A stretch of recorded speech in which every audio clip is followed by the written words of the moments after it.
नमस्कार, स्वागत है आपका। आप देख रहे हैं यूपी मांगे उत्तर। आपके साथ में हूं राम मोहन शर्मा। और यूपी मांगे उत्तर में आज बात हाथरस कांड की आड़ में हुई 100 करोड़ रुपए से ज्यादा की विदेशी फंडिंग की। इन्हीं पैसों के जरिए उत्तर प्रदेश को सुलगाने की साजिश रची जा रही थी, जो अब नाकाम हो चुकी है। पीएफआई के गिरफ्तार एजेंटों के खिलाफ देशद्रोह का मुकदमा दर्ज हो चुका है। इन सबके बीच साजिश और सियासत दोनों जारी हैं।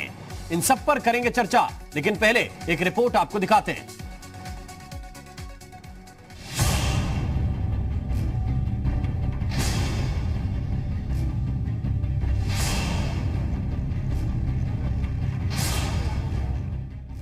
हाथरस की आड़ में उत्तर प्रदेश में हिंसा की बहुत बड़ी साजिश रची गई थी। हिंसा और दंगों की साजिश के खुलासे हर रोज हो रहे हैं। हाथरस कांड में एक और खुलासा हुआ है। सूत्रों के मुताबिक हाथरस के बहाने उत्तर प्रदेश में हिंसा के लिए 100 करोड़ रुपए से भी ज्यादा की विदेशी फंडिंग हुई थी। दंगा भड़काने के लिए 50 करोड़ की फंडिंग सिर्फ मॉरिशस से हुई थी। 15 करोड़ रुपए इस्लामिक देशों से आए। इस खुलासे पर मुख्यमंत्री योगी आदित्यनाथ ने दो टूक लफ्जों में कह दिया है कि हम किसी भी षड्यंत्र को कामयाब नहीं होने देंगे। किसी के भरोसे के साथ किसी को भी खिलवाड़ करने की इजाजत नहीं देंगे। आप सुन रहे होंगे इन सभी नमूनों के एक एक वक्तव्य, एक एक कृत्य जनता के सामने साफ गोई के साथ सामने आते हुए दिखाई दे रहे हैं।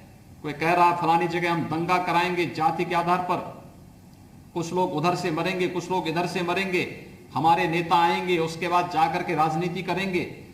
किसी की साजिश को सफल नहीं होने देंगे। किसी गरीब के भविष्य के साथ खिलवाड़ करने की इजाजत किसी को नहीं देंगे। ये सभी षड्यंत्रकारी बेनकाब होंगे। हाथरस कांड में पीएफआई के जरिए विदेशी फंडिंग के सुराग मिलने के बाद अब इस केस में प्रवर्तन निदेशालय की भी एंट्री हो चुकी है। ईडी की जांच में कई विदेशी अकाउंट्स की जानकारी मिली है। सभी अकाउंट ईडी के रडार पर हैं। जस्टिस फॉर हाथरस और कार्ड.co नाम की जिस वेबसाइट के जरिए लोगों को भड़काने और पैसा जुटाने की कोशिश की जा रही थी, उस पर दर्ज मुकदमे की कॉपी भी ईडी ने हाथरस के चंदपा थाने से और मथुरा के माठ से हासिल कर ली है। ईडी जल्द ही इस केस में मनी लॉन्ड्रिंग का केस भी दर्ज कर सकती है।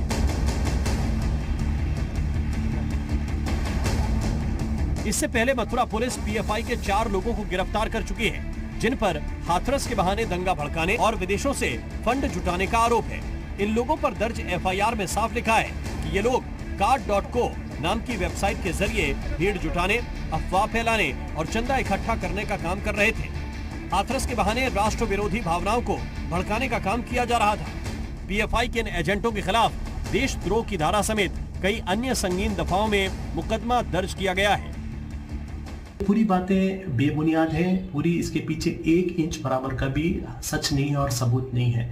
देखिए, हम यूपी गवर्नमेंट से कहते हैं कि ऐसे बड़े बड़े एलिगेशंस जो आप पर हम पर लगा रहे हैं, कौन आपको रोक रहा है इसका सबूत पब्लिक डोमेन में देने के लिए। इन सबके बीच हाथरस कांड पर राजनीति जारी है। विपक्ष कल भी सरकार को कटघरे में खड़ा कर रहा था और आज भी सवाल कर रहा है। आप अंतर्राष्ट्रीय और विदेशी षड्यंत्र की बात कर रहे हैं।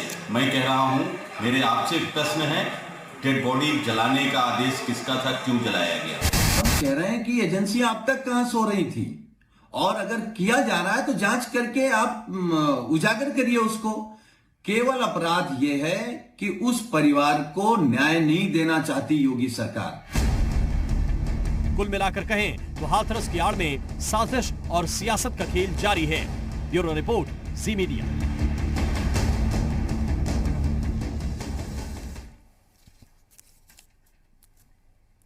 और इसी मुद्दे पर चर्चा करने के लिए कुछ खास मेहमान इस वक्त हमारे साथ जुड़े हुए हैं।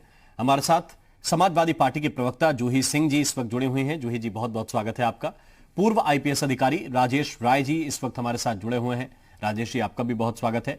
और सचिन रावत जी इस वक्त हमारे साथ जुड़ गए हैं, प्रवक्ता हैं कांग्रेस पार्टी के। सचिन रावत जी, आपका भी बहुत स्वागत है। हम पहला सवाल आपके सामने रखते हैं और पहली प्रतिक्रिया के लिए आपको 1-1 मिनट का वक्त मिलेगा। पहली प्रतिक्रिया के बाद यह अंदाजा हो जाएगा कि किस तरफ आप चर्चा को ले जाना चाहते हैं और उसके आधार पर हम फिर आगे डिबेट को ओपन करेंगे।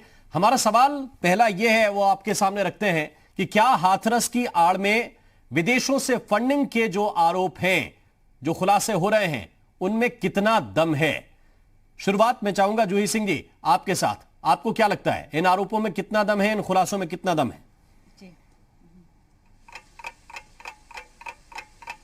राममोहन जी, आज एक बहुत ही दुखद घटना हुई हाथरस में। एक बच्ची का किडनैपिंग हुआ, उसके साथ बलात्कार हुआ, फिर मौत हो गई। समय पर हम उसको मदद नहीं कर पाए, उसके बाद भी उसकी लाश को फूंक दिया गया। सरकार से हम ये प्रश्न पूछ रहे हैं क्योंकि हम मानते हैं कि सरकार की व्यवस्था और वहाँ के अधिकारी इसके लिए जिम्मेदार हैं, और कहीं ना कहीं मुख्यमंत्री खुद किसी तरह से गैर जिम्मेदाराना तरीके से बिहेव कर रहे थे। बाकी अगर कोई फंडिंग आई है, फॉरेन फंडिंग आई है, तो तुरंत उसका खुलासा करना चाहिए। और अगर दंगा भड़काने के लिए, मुझे तो लगता है कि ये एक बहुत बड़ी साजिश उत्तर प्रदेश सरकार खुद क्रिएट कर रही है अपनी नाकामी को छुपाने के लिए। अगर ऐसा नहीं है और फंडिंग उस लड़की के मौत के बाद ही आई होगी इस्तेमाल करने के लिए कोई इंसिडेंट, तो बिल्कुल एक्शन लें। कोई यहाँ पर बैठा हुआ आतंकवादी व्यक्ति नहीं है, सभी भारतीय हैं और सभी चाहते हैं कि अमन चैन रहे। लेकिन जो जिम्मेदारी आपकी है, बच्ची को सुरक्षा देने की थी, उसके परिवार को धमकाने की नहीं थी, वो सब तो आप मानेंगे। इस बात को आपका बड़ा एक फेलियर है। मैं लौट के आऊंगा। आप कह रहे हैं कि साजिश तो दरअसल सरकार की है और इसका खुलासा होना चाहिए। हमारे साथ भारतीय जनता पार्टी के सांसद सत्यदेव पचौरी जी भी जुड़ गए। बहुत बहुत स्वागत सत्यदेव पचौरी जी आपका। पहला 1 मिनट का रिएक्शन सर आपका, जो खुलासे हो रहे हैं हाथरस कांड को लेकर कि 100 करोड़ की विदेशी फंडिंग है, आपको लगता है कितना दम है इन आरोपों में? देखिए, ये आरोप भी मीडिया के माध्यम से आ रहे हैं और जिस प्रकार से विरोधी दलों ने इसको राजनीतिक मुद्दा बनाया जी, और उस जिले की, उस गांव की लड़ाई को पूरे प्रदेश में, पूरे देश में ले गए। इससे तो ये सत्य प्रतीत होता है कि कुछ न कुछ साजिश करके हाथरस के नाम पे पूरे देश में बवाल हो, जनता उग्र हो जाए, ये काम कर रहे हैं। इसके लिए पैसा बांटा जा रहा है, लोगों को पैसा दिया जा रहा है, विदेशी एजेंसियां इसको फंडिंग कर रही हैं। और ये पहली घटना नहीं है। मोदी सरकार के खिलाफ जानबूझ के इस प्रकार की एजेंसियां काम कर रही हैं ताकि मोदी की प्रतिष्ठा को ठेस पहुंचाई जाए। ठीक है, यानी आपकी सरकार को बदनाम करने के लिए साजिश पहले से होती रही, उसी का हिस्सा आप इसे भी मानते हैं। ठीक है, राजेश राय जी, आपकी क्या राय है इस मामले को लेकर? यह प्रश्न इसलिए क्योंकि आपने तो पूरा सिस्टम देखा है और अब इस मामले में जांच में ईडी भी इन्वॉल्व है। क्या इस तरह की फंडिंग आई है? क्योंकि कहा जा रहा है अकेले मॉरिशस से 50 करोड़ आ गए। अब ये जो रिपोर्ट्स आ रही हैं आप लोगों के माध्यम से आ रही हैं, सूत्रों से आ रही हैं, ईडी बता रहे हैं, और वेबसाइट्स भी जो है जो दिखाई गई, और वेबसाइट फिर वो गायब भी हो गई और पीएफआई के लोग भी पकड़े गए हैं। तो ये जांच का विषय है, जांच में ये बात सामने आएगी। लेकिन जिस तरीके से, क्योंकि इसी दौरान कई घटनाएं इस तरह की हुई, कहीं आजमगढ़ में हुई, बलरामपुर में हुई, कई जगहों पे हुई, जहाँ पर कि जो बिटिया थी वो किसी और जात और जो इंडियन थे किसी और धर्म के थे, और कई जगह। लेकिन ये एक इस पर्टिकुलर जगह पे जिस तेजी से एकाएक ये इतना भयानक रूप से इसको प्रदान किया गया, तो पहले ये समझ में नहीं आ रहा था कि ऐसा एकाएक हो क्यों रहा है।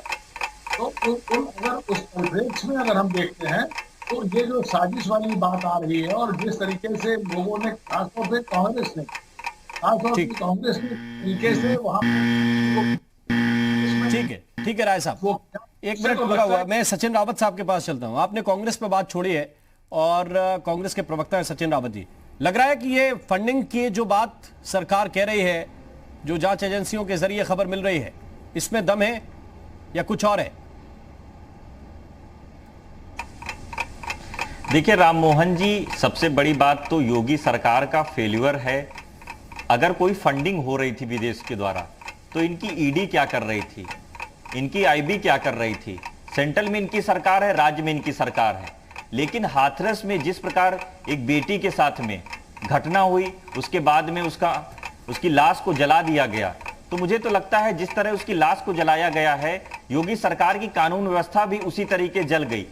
जब वहां पे डीएम मौजूद था और आला अधिकारी मौजूद थे। पहले दिन से संदिग्ध मामला था, मीडिया को जाने नहीं दे रहे थे, विपक्षी नेताओं को जाने नहीं दे रहे थे। पहले दिन श्री राहुल गांधी जी जाने की कोशिश की तो इन्होंने डिटेन करके उनको गिरफ्तार करके जेल में डाल दिया। और दूसरे दिन जब गए, जब पीड़ित परिवार से मिले और इन्होंने कहा कि सीबीआई जांच के माध्यम से सुप्रीम कोर्ट के तहत जांच होनी चाहिए, तब भी ये लोग सीबीआई का इन्होंने नाटक कर दिया और 2 दिन के बाद प्रेस कॉन्फ्रेंस करके ऐसा पूरा नेक्सस निकाल के दे दिया कि मुद्दे से ध्यान भटका दिया जाए। मुद्दे से ध्यान भटकाने की कोशिश आपको लगती है। लेकिन रावत जी, अब मैं फिर से आपसे ही शुरू करता हूं। आपके नेता भड़काऊ बयान दे रहे हैं। एक नेता निजाम मलिक हैं, वो कह रहे हैं कि कोई गला काट लाए हमारे संगठन से 1 करोड़ रुपए ले जाए। एक नेता शिवराज जीवन है, वो कह रहे हैं आंखें फोड़ देंगे, हाथ काट लेंगे। ये क्या है? ये आप लोगों के ऊपर से वरिष्ठ नेताओं ने, प्रवक्ताओं ने कहा कि लोकल लीडर्स उनके घर पे जाएं और ऐसी ऐसी बात करें?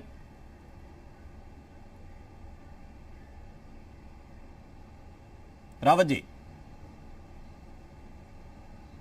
जी, मैं कहना चाहता हूं कि ऐसा अगर कोई बयान आया है तो उनके खिलाफ कार्रवाई होगी, क्योंकि ये बड़ा सेंसिटिव मामला है और देश हित का मामला है। इसमें देश की भावना जुड़ी हुई है। लेकिन जिस तरह सरकार का रवैया पहले दिन से रहा है, तो वो पहले दिन से सरकार कहीं ना कहीं जांच के घेरे में है।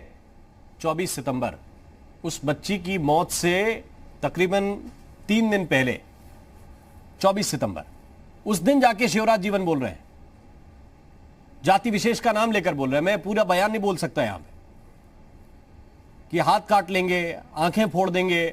जी, तो ये आप लोगों को पता था कि अभी प्रशासन जाएगा और बच्ची का शव आएगा, बच्ची की मौत हो जाएगी, फिर वो शव जला देगा? ये सब कुछ पता था जीवन जी को?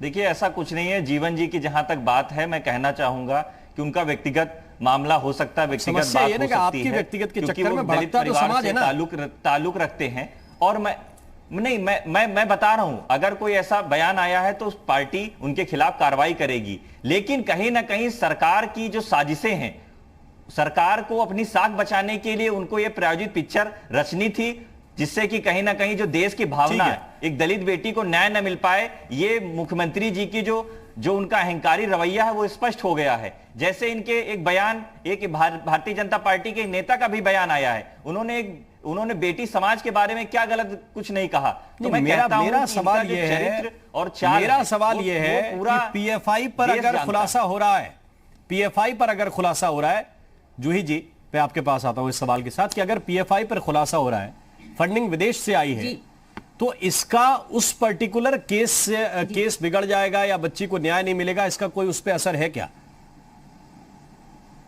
क्योंकि इसकी जांच अलग होगी, इसकी जांच ईडी करेगी, वो एसआईटी और सीबीआई के पास है। भी नहीं है राम मोहन जी। नहीं राम मोहन जी, एसआईटी तो देखिए चीजें छुपाने के लिए, उसकी मैं बात ही नहीं करती हूँ।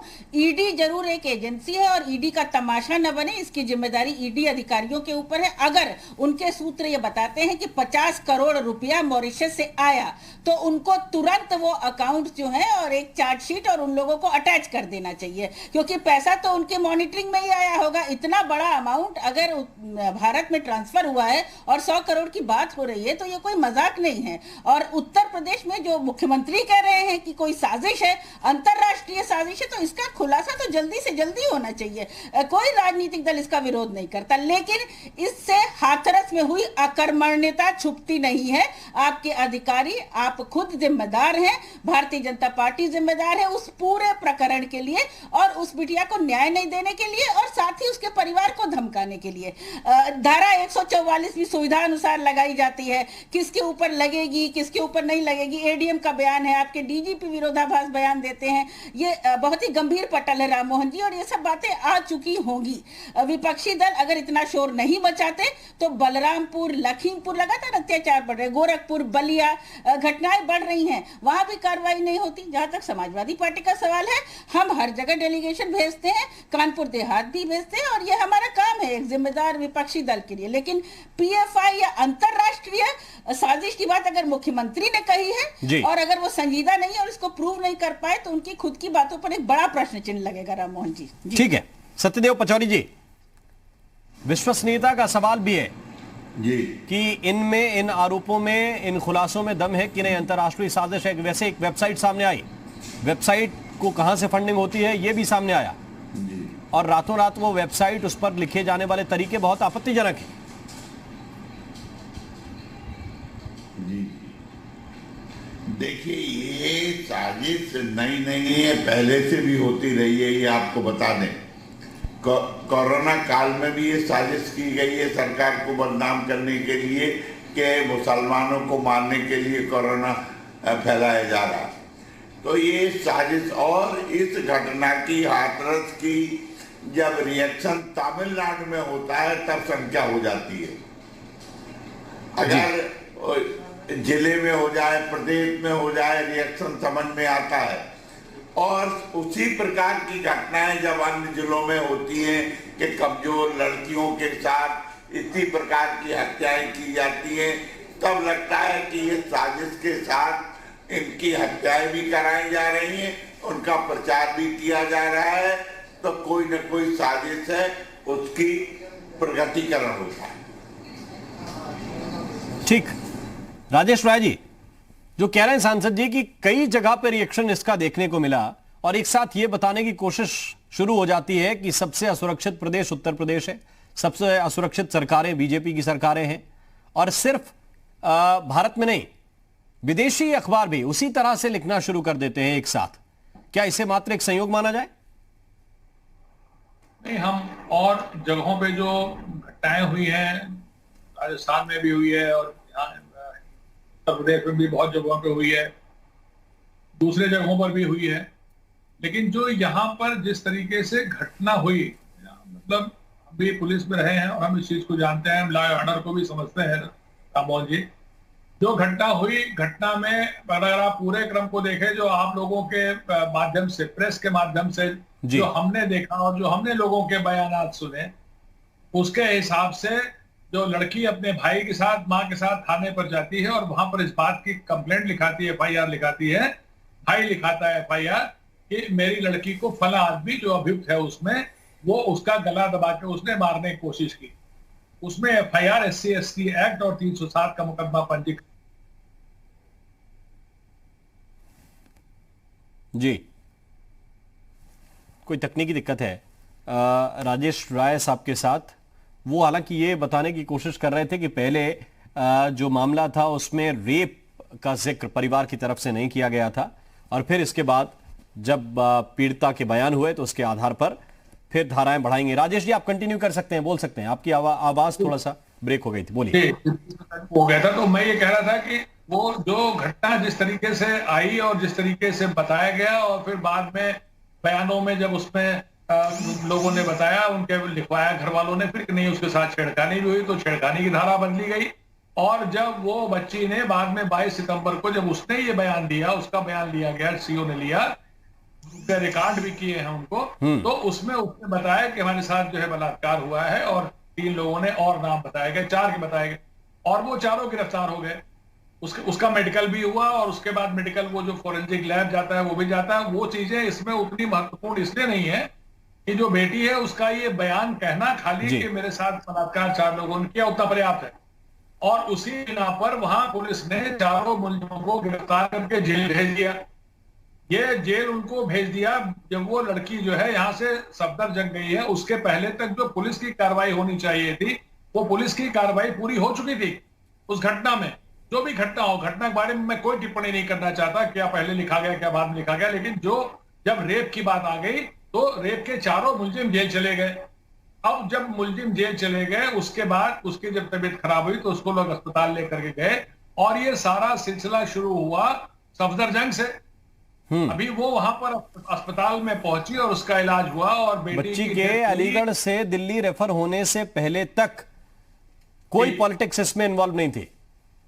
जूही सिंह वहीं से शुरू हुए जब उसको दिल्ली भेजा गया है, और उसके बाद फिर आप देखिए एकाएक जो इस तरीके से हुआ, उसमें कांग्रेस नहीं गई, उसमें कांग्रेस के तो लोग गए थे, सपा नहीं कहीं गई, बसपा कहीं नहीं गई, लेकिन भीम आर्मी एकाएक भीम आर्मी हजारों लोगों की संख्या को लेकर के, जिसमें कांग्रेस के भी सांसद थे और आम आदमी पार्टी के भी लोग उसमें थे। जूही सिंह जी कुछ कह रहे हैं, जूही सिंह जी बोलिए।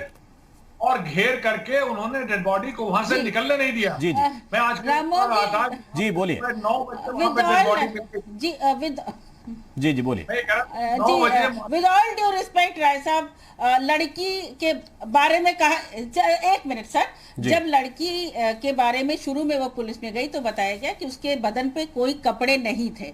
तो क्या कोई महिला जब ये बयान देने लायक हो जाएगी कि मेरे साथ बलात्कार हुआ है तभी पुलिस इसको संज्ञान लेगी? पुलिस की बड़ी नाकामी है। कौन गया, तो परिवार वाले तो कहे, पर आप राजनीति करते रहिए, पुलिस का रोल कोई जस्टिफाई नहीं कर सकता। परिवार वाले तो कम से कम ये कह सकते हैं कि बच्ची के साथ ज्यादती हुई है। उनको पता है क्या उसकी जबान, उसकी राम मोहन जी आप नहीं, राम मोहन जी आप जस्टिफाई नहीं कर सकते हैं। मैं प्रश्न पूछ रहा हूं। उसकी बैकबोन टूटी हुई थी, उसकी जबान डैमेज थी। जी मैं आपकी बात का जवाब ही दे रही हूँ।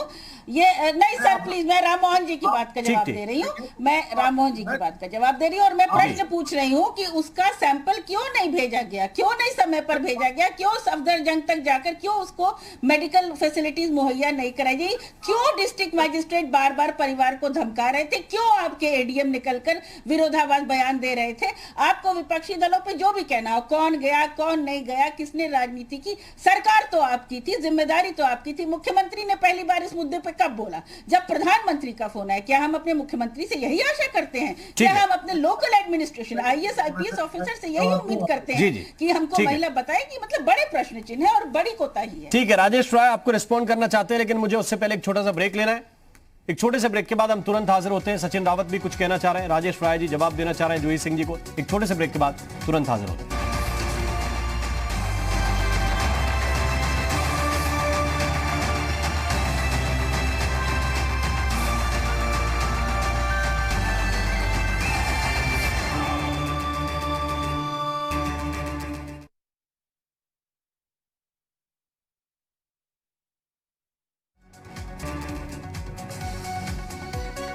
ब्रेक के बाद स्वागत है आपका।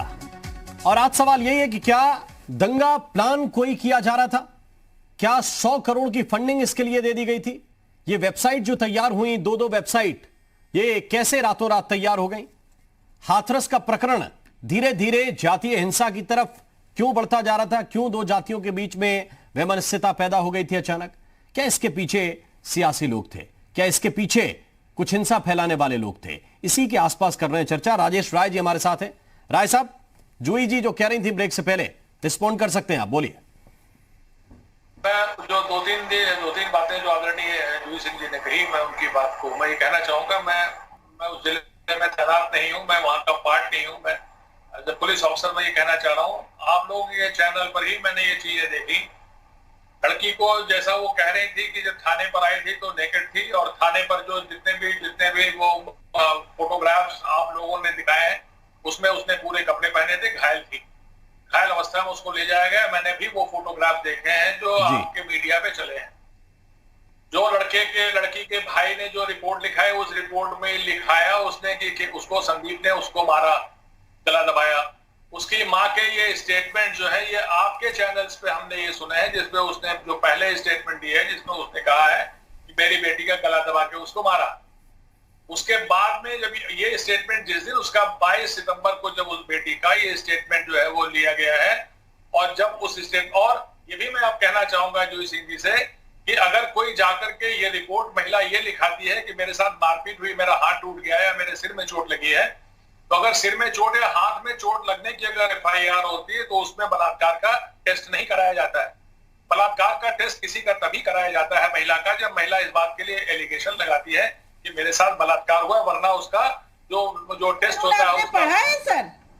उन्हें तो प्लीज बात तो सुन लेंगे। नहीं एकदम गलत सर, नहीं एकदम आप डिफेंड कर रहे हैं पुलिस अफसर को, कैसी बात कर रहे हैं आप सर? और आप कह रहे हैं कि आप महिला के साथ और बच्चे के साथ खड़े, क्या बात कर रहे हैं आप सर?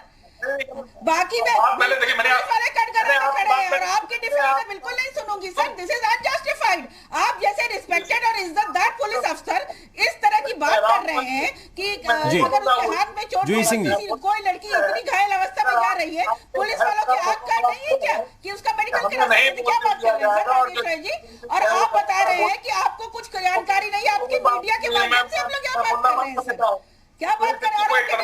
क्या कर रहे थे? वो धमका रहे थे, धमका रहे थे और मैं जो है मैं उसमें कुछ नहीं बोलूंगा। ये तो अगर केवल जूही सिंह जी को ही बोलने के लिए आपने बुलाया हुआ है, नहीं, वो किसी को नहीं बोलने देंगी। जूही सिंह वो किसी को नहीं बोलने देंगी, केवल वही चिल्लाती रहेंगी कि हल्ला मैं भी मचा, जूही जी मैं भी हल्ला मचा सकता हूँ, केवल आप हल्ला नहीं मचा सकती। आप एक सम्माननीय महिला हैं और आप किसी को बोलने नहीं देंगी, आप बात नहीं सुनेंगी, आपके पूरी बात नहीं सुनना चाहते हैं। इसका मतलब यह है कि आप जबरदस्ती करना चाहती हैं, आप जबरदस्ती की बात करना चाहती हैं, आप जो है किसी को बोलने नहीं देना चाहती हैं, आप लोगों का मुंह बंद करना चाहती हैं, आप लोगों का मुंह बंद करना चाहती हैं, आप जब बातें नहीं सुनना चाहती हैं, जब आप बात नहीं सुनना चाहती है। ये राम मोहन जी, अगर इस तरह की बहस होती है, इस तरह का पैनल डिस्कशन होना है तो मुझे जूही सिंह जी, जूही सिंह जी, जूही सिंह जी, पैनल में जूही सिंह जी, एक सम्मानित दोनों तरफ है। जूही सिंह जी बंद करना चाहती है। जूही सिंह जी, इतनी सम्मानित नेता होकर के वो बात जूही सिंह जी, जूही सिंह जी, पक्ष दोनों तरफ है, पक्ष दोनों तरफ है। मेरी बात जूही सिंह जी, राजेश राय जी, दोनों लोग रुक जाइए, दोनों लोग रुक जाइए, मुद्दे की बात मैं करता हूँ। नहीं सुनना चाहती हैं, एक सेकंड रुक जाइए। करके जूही सिंह जी, पक्ष दोनों तरफ है, की बात को बंद करना चाहती हैं, पक्ष दोनों तरफ है। तो ये आप मैं जूही सिंह जी रुक जाइए, मैं जो है आपके डिस्कशन से बाहर निकलना चाहूंगा। राजेश राय जी एक सेकंड रुक जाइए। बिल्कुल दोनों हमारे लिए सम्मानित है, आप लोग दोनों हमारे लिए सम्मानित है। राजेश राय जी एक सेकंड। सम्मानित महिला वो सुनना नहीं चाहती हैं, वो किसी को बोलने नहीं देना चाहती हैं, तो फिर उसके बाद मेरे बोलने का कोई मतलब नहीं। फिर उनसे कहिए अब इसमें वो क्या कहते हैं, जवाब बोले, बस मैं नहीं बोलूंगा अगर वो नहीं सुनना चाहती। अब समस्या ये है जूही सिंह जी, जूही सिंह जी पहले बात सुन लीजिए। बच्ची का शव ये बता दीजिए। ये आप इसमें इसे भी समझिए कि दो पक्ष है इसमें। जवाब दे रहा था मैं, ये सीधा ऐसा केस नहीं है जैसा आप लोग समझ रहे हैं या बताने की कोशिश कर रहे हैं। विपक्ष एक तरह से बात सुन लीजिए पूरी आप। एक मिनट, वैसे भी नहीं बोलती हूं। जो कॉल डिटेल्स आए हैं उनकी बात करेंगे क्या? जो कॉल डिटेल्स आए हैं उनकी बात करेंगे क्या? बोलने ही नहीं दे रही है। मैं एक सेकंड, दोनों लोग रुक जाए। अपनी बात कहना चाहता है, आप उसकी बात का गलत घोषणा चाहती है। आप इतनी सम्मानित प्रवक्ता हैं, लेकिन कम से कम इतना राजेश राय, एक मिनट रुक जाइए। आप बात तो सुन लीजिए ना।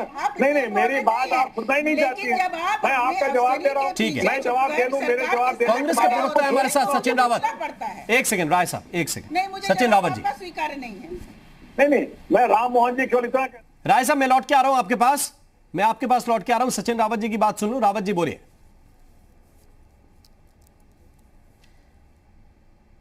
देखिए, मैं बताना चाहूंगा कि हाथरस की बेटी को जिस तरह इनकी सरकार ने जब उस पर अत्याचार हुआ तब इन्होंने सुरक्षा नहीं दी, और जब इलाज की बात हुई तब इन लोगों ने कोई उपचार की उसकी व्यवस्था नहीं कराई। लेकिन जब बेटी की मौत हो गई तब हिंदुत्व के जो योगी आदित्यनाथ चोला पहने हुए हैं उसके अंतिम संस्कार को परिवार को एक बार उसका चेहरा तक नहीं देखने दिया, और हिंदुत्व को ताक पे रख करके रातों रात लाश को जला दिया। बहुत ही दुर्भाग्यपूर्ण लगता है कि जो ये हिंदुत्व की बात करता है वो इस प्रकार का प्रशासन के द्वारा कृत्य करा दिया जाता है। और मैं कहना चाहता हूं कि सेंट्रल में इनकी सरकार है, अगर कोई विदेशी फंडिंग हो रही थी तो ईडी कहां थी, ईडी कहां सो रही थी? और मैं कहना चाहता हूं कि ईडी की तरफ से एक भी प्रेस कॉन्फ्रेंस अभी नहीं हुई है, और पता नहीं योगी सरकार कौन सी जांच एजेंसी खुद बन जाती है, वो खुद जांच एजेंसी बन करके ऐसा प्रायोजित पिक्चर लेकर के आती है। ईडी को क्या अभी तक प्रेस कॉन्फ्रेंस नहीं करनी चाहिए थी राम मोहन जी? ईडी को प्रेस कॉन्फ्रेंस करके दूध का दूध पानी का पानी करना चाहिए था। जो भी ऐसे राजनीतिक दल, जो भी ऐसे पीएफआई या और भी जो संगठन के लोग हैं, तो आप ये कहना चाह रहे हैं खिलाफ कार्रवाई करने की जिम्मेदारी सरकार के पास ना तो इंटेलिजेंस है, सरकार को ना सुरक्षा एजेंसियां हैं, ना उनके पास कोई इनपुट आता है। माने सरकार, आपको लगता है कि सामान्य व्यक्ति की तरह एक चलने वाली चीज है? उनके पास भी इंटेलिजेंस है, और उनके पास उन्होंने कहा कि बाकायदा हमें रिपोर्ट दी गई। इंटेलिजेंस है राम मोहन जी, लेकिन इंटेलिजेंस कब काम करता है? जब पूरी प्रायोजित पिक्चर रच दी जाती है तब काम करता है। तो वही तो आपसे सवाल पूछा जा रहा है। अगर इतनी तो अभी कौन सा दंगा हो गया उत्तर प्रदेश में? जब 20 दिन से दंगा हो गया उत्तर प्रदेश में? ज्यादा अगर दिन हो गए, अभी कौन सा दंगा हो गया? दंगा वो यही हुआ तो नहीं, कह रहे हैं, मैं दंगे कहना की चाहता हूं साजिश थी, राम मोहन जिसे जी, रोका गया है। राम मोहन जी, मैं जिम्मेदारी से कहना चाहता हूं कि दंगा हो नहीं सकता उत्तर प्रदेश में, क्योंकि दंगा कराने वाले लोग तो सत्ता में बैठ गए हैं, तो दंगा हो नहीं सकता। और मैं कहना चाहता हूं कि योगी आदित्यनाथ जी और मोदी जी क्यों गला चुप काटने थे? पर 1 करोड़ का इनाम आपके नेता कुवैत में दें। बैठे आमिर की मौत पर ट्वीट कर देते हैं, लेकिन देश की बेटी मरती है, मरने के बाद में उसके परिवार को डिटेन कर दिया जाता है, तब मोदी जी का एक भी ट्वीट नहीं आता है। वो सिर्फ खाली टनल में अपनी वाहवाही के लिए खाली हाथ हिलाते हैं, बेटी के सम्मान में एक ट्वीट नहीं आता है। आज तो यही हो गया राम मोहन जी कि इनका जो एक नारा था बेटी बचाओ का, आज तो यही है कि बेटी जलाओ और तथ्य छुपाओ और सरकार बचाओ, इनका बस यही नारा रह गया है। कांग्रेस पार्टी या दूसरे विपक्षी दल सीधा निर्णय पे पहुंचते हैं। इस मामले में जो दूसरा पक्ष है उसको सुनने के लिए कोई क्यों तैयार नहीं है? वो इस देश के नागरिक नहीं है क्या? वो कह रहे हैं हमारा एक बच्चा दूध की फैक्ट्री में काम कर रहा था, जाके रजिस्टर देख लीजिए, वीडियो देख लीजिए, गवाहों से पूछ लीजिए, जिसका नाम लिखवा दिया वो जेल में है और इसकी जांच हो रही है। जांच के लिए भी सीबीआई लगा दी, तब भी ये समस्या है। पीड़ित परिवार कह रहा है हम नार्को टेस्ट नहीं कराएंगे। कोई और पीड़ित होता है वो कहता है हमारे जो टेस्ट कराने करा लो, लेकिन दोषी को फांसी पे टांगो। इसमें क्या दिक्कत है? जो कॉल डिटेल आए हैं, जो आरोपी संदीप है जो जेल में बंद है, उसके कॉल डिटेल बताते हैं कि पीड़ित परिवार में एक फोन नंबर है जिसमें 100-125 बार फोन पे बात होती है। इन पे क्यों कोई बात नहीं करता है? क्योंकि सिलेक्टिव अप्रोच आपने तय कर लिया कि कौन दोषी है, कौन आरोपी है, किसे फांसी होनी चाहिए, किसे कुछ नहीं होना चाहिए। यह तय हो गया ना पहले से। बताइए। देखिए राम मोहन जी मैं बताना चाहूंगा, जैसे पीड़ित परिवार की बात थी, उनके साथ में जब प्रियंका गांधी जी, राहुल गांधी जी मिले, तब उन्होंने सीबीआई जांच और सुप्रीम कोर्ट के निगरानी में जांच की बात की, तब इन्होंने सीबीआई जांच की बात की। लेकिन आज 3 से 4 दिन हो गया बात कहने को। कौन सी टीम पहुंची सीबीआई की गांव? कौन सी टीम पहुंची और जांच कौन सी करने के लिए बात इन्होंने की? लेकिन जब बात आई कि अगर उस बेटी को, उस दलित बेटी को न्याय दिलाने की, तब इनकी सरकार की मंशा दलित विरोधी जाहिर हो गई है कि आज की डेट में अगर कोई दलित बेटी के साथ में देश आवाज उठा देगा तो इनकी सरकार को सबसे ज्यादा चोट पहुंचेगी। इस वजह से इन्होंने पूरी प्रायोजित पिक्चर रची, पीएफआई, तमाम संगठन के नाम बताए और फंडिंग की बात बताई। आपके पास सब कुछ है, जांच कर लीजिए, जो दोषी है उसके खिलाफ कार्रवाई कर दीजिए, किसी ने नहीं रोका है। तो जांच तो जांच की तरह होगी, एक दिन में निष्कर्ष पे पहुंच जाएंगे क्या जांच अधिकारी? जोई सिंह जी।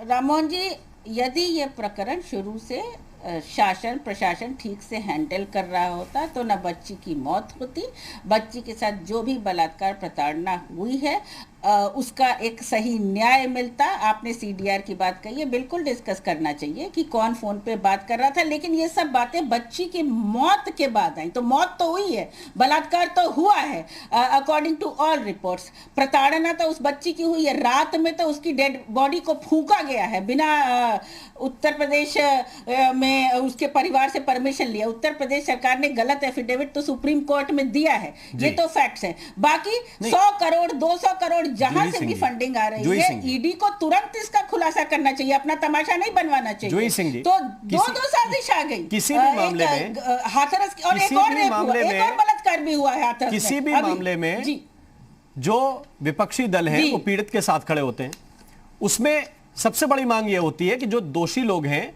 उनको कोई बचाए ना, उनको सजा हो, ईमानदारी से केस की जांच हो, यही मांग होती है।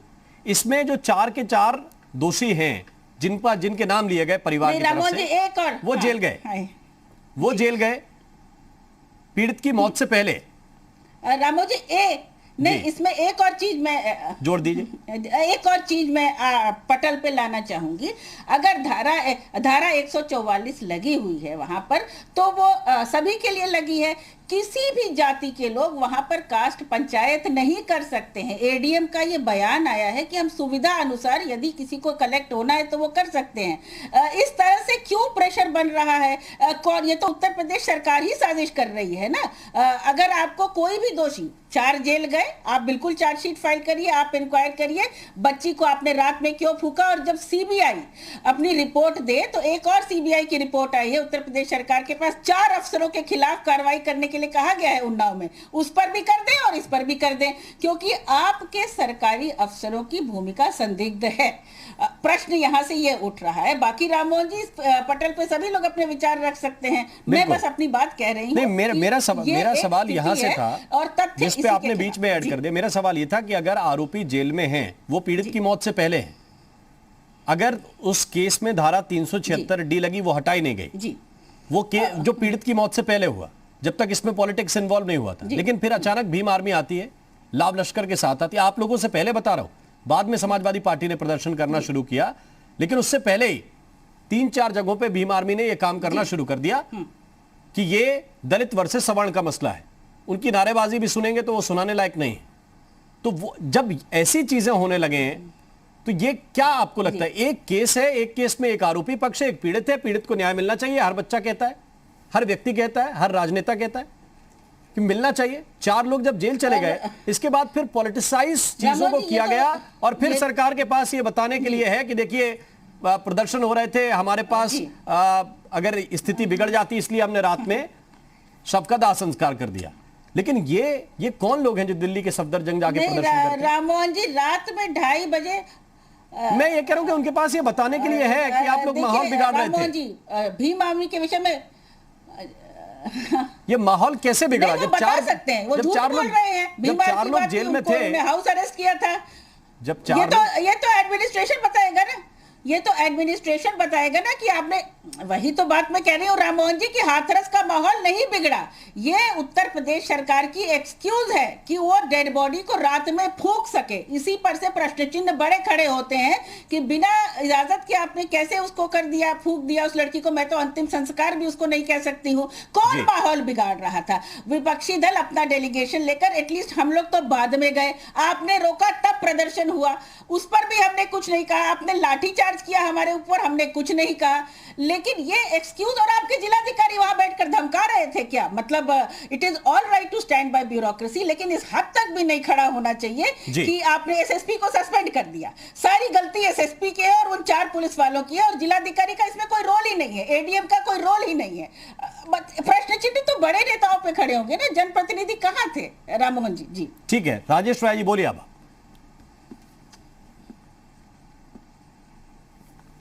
राय साहब की आवाज दीजिए। जी बोलिए राय साहब। मैं कह रहा हूँ मेरी बात सुनना चाहे जूही सिंह जी, तब मैं कुछ कहूँ, नहीं तो वो बीच में बोलने लगेगी और मुझे नहीं बोलेंगे बीच में, आप बोलिए। मेरा गला घोटने को तैयार है बिल्कुल से। बहन जी पता नहीं क्यों नाराज है। नहीं बोलूंगी। मैं ये कह रहा हूँ कि बातें जो कह रही है वो ठीक बात है। मैं तो केवल एक बात ये बताना चाह रहा था कि जब जो चीजें सामने आई हैं उस मामले में, जब चीजें आई हैं उसके हिसाब से पूरी कार्रवाई हुई। जब वो मारपीट का मुकदमा लिखाया गया तो 307 लिखा गया, और जब लड़की ने, ये बेटी ने बयान दिया कि नहीं हमारे साथ 3 लोग और थे बलात्कार करने में, 4 लोग थे, तो वो तुरंत जो है बलात्कार का मुकदमा लिखा गया, गैंगरेप का मुकदमा लिखा गया। उसके बाद जो सारी औपचारिकताएं उससे संबंधित है वो पूरी की गई, उसका मेडिकल एग्जामिनेशन कराया गया, और वो मेडिकल कॉलेज में कराया गया, वो किसी पीएचसी या सीएचसी पर नहीं कराया गया है। जो अलीगढ़ में जो बेस्ट अवेलेबल फैसिलिटी थी मेडिकल, वहां पे कराया गया। मैंने मेडिकल कॉलेज के जो प्रिंसिपल हैं उनको मैंने आकर के टीवी पे उसमें प्रेस कॉन्फ्रेंस करके उनको कहते सुना है कि मेरे यहाँ वो 14 तारीख को वो लड़की लाई गई है बेटी, और मैंने उसका इलाज किया, उसकी गर्दन में चोट थी, उसके ऑक्सीजन में कमी थी, वो सारा मैंने किया। और उसके बाद सारी चीजें कि हमारे न्यूरोलॉजिस्ट ने देखा, हमारे गायनेकोलॉजिस्ट ने देखा, और जब एक बार ये बात आ गई कि उसके साथ बलात्कार हुआ है बेटी के साथ, तो फिर जो उससे संबंधित चीजें थी वो भी हुई। फिर जो उसके बाद एक बात लोगों ने इस बात को कहा कि साहब, पुलिस वाले कहते हैं कि साहब वो तो रिपोर्ट में कुछ नहीं आया। मैं पुलिस वाला हूं, मेरा ये कहना है कि रिपोर्ट में कुछ आए चाहे ना आए, फोरेंसिक लैब से कुछ आए चाहे ना आए, अगर उस बिटिया ने यह कह दिया कि मेरे साथ बलात्कार हुआ है तो उसका कथन काफी है, और इसी कथन को मान करके 4 मुलजिम पकड़ करके जेल चले गए। ये सारी घटनाएं 22-23 के पहले हो गई, मतलब 28 के पहले हो गई। जब उसकी स्थिति लड़की की बिगड़ी तो उसको ले जाया गया दिल्ली जाने के पहले तो जिसे न्याय की बात कहते हैं, तो पुलिस की जितनी न्यायोचित कार्रवाई उस समय तक हो सकती थी वो सारी हो चुकी थी।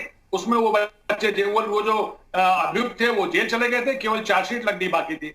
जब ये सारी कार्रवाई हो गई थी तो मेरा ये कहना है कि उसके बाद फिर जब वो वहां पर दिल्ली में उस बेटी की डेथ होती है तो उसकी डेथ के साथ साथ ये सारे की सारी, ये समाजवादी पार्टी वहां पर नहीं गई, बिल्कुल मैं जानता हूं। ठीक है, समाजवादी पार्टी यही प्रश्न था मेरा जूही सिंह जी, जो आप पॉइंट रख रहे हैं, मेरा यही प्रश्न था। मैं जूही सिंह जी फिर लौट के आता हूं, क्योंकि उसी दिन जब मैं बात कर रहा हूं कि भीम आर्मी प्रदर्शन करने उनके साथ कांग्रेस सफदरजंग पहुंचे, तब तक तो ब्यूरोक्रेसी से आपका यह सवाल नहीं था कि उन्होंने रात में पेट्रोल डालकर आग लगा दी चिता को, तब तक यह सवाल नहीं था। उसी वक्त राहुल गांधी का ट्वीट आया, ये इसलिए हम सवाल पूछ रहे हैं, उसी वक्त राहुल का ट्वीट आया और उन्होंने ट्वीट में क्या लिखा आप देखिए। उन्होंने लिखा कि एक जाति विशेष के जंगल राज की वजह से जी।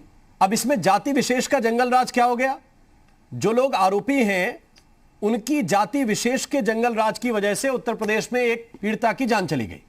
वो कोट करके लिखते हैं इसको ट्वीट में अपने। तो जब नेता ऐसा सिलेक्टिव होकर सोच रहा है किसी पार्टी का कि एक जाति विशेष का जंगल राज, अभी तय हो गया, क्योंकि उससे पहले तक प्रशासन ने डेड बॉडी नहीं जलाई थी, उससे पहले का ट्वीट में आपको याद दिला रहा हूं। लेकिन राहुल गांधी पे आप नहीं बोलेंगे, आपको सिर्फ योगी सरकार दिखती है। राममोहन जी, राहुल जी नहीं, राहुल जी का मैं प्रतिनिधित्व नहीं कर रही हूं। जहां समाजवादी पार्टी की बात आएगी मैं बोलूंगी, और समाजवादी पार्टी निरंतर जब भी महिला अपराध है हर जगह जाती है, हर जगह डेलीगेशन जाता है। हम गैर जिम्मेदार विपक्ष नहीं हैं, लेकिन जो प्रशासन का रवैया यहाँ पर रहा है, और अगर कुछ गलत नहीं हुआ तो राय साहब फिर एसएसपी के फेवर में बोले ना, जिलाधिकारी के अगेंस्ट बोले।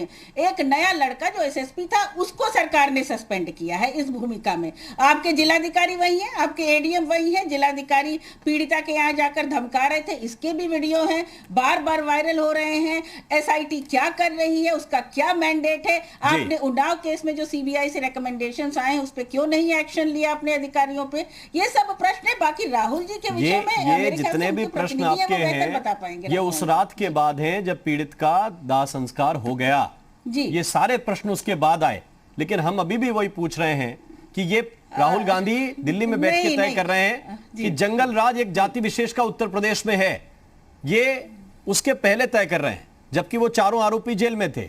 भीम आर्मी वहां जाके हंगामा कर रही है। ये कैसे हो रहा है? ये क्या कोई पहले से प्रायोजित थे?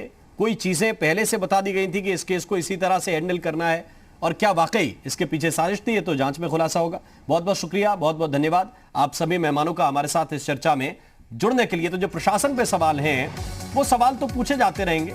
अधिकारियों का सस्पेंशन हुआ, कुछ का और कर देते तो कोई बात बिगड़ने वाली नहीं थी, लेकिन सवाल इसी बात को लेकर है कि जो इससे पहले हुआ, उस दाह संस्कार से पहले हुआ, क्या उसको लेकर भी इतना विरोध था जितना जताने की कोशिश की जा रही थी? क्या प्री माइंडेड पहले से नेता हो गए थे कि ऐसा होने वाला है, ऐसा ही करेंगे? ये सवाल है और इसीलिए ये साजिश का एंगल सामने आ रहा है। इस पर जांच जारी है। यूपी मांगे उत्तर में अभी के लिए बस इतना है।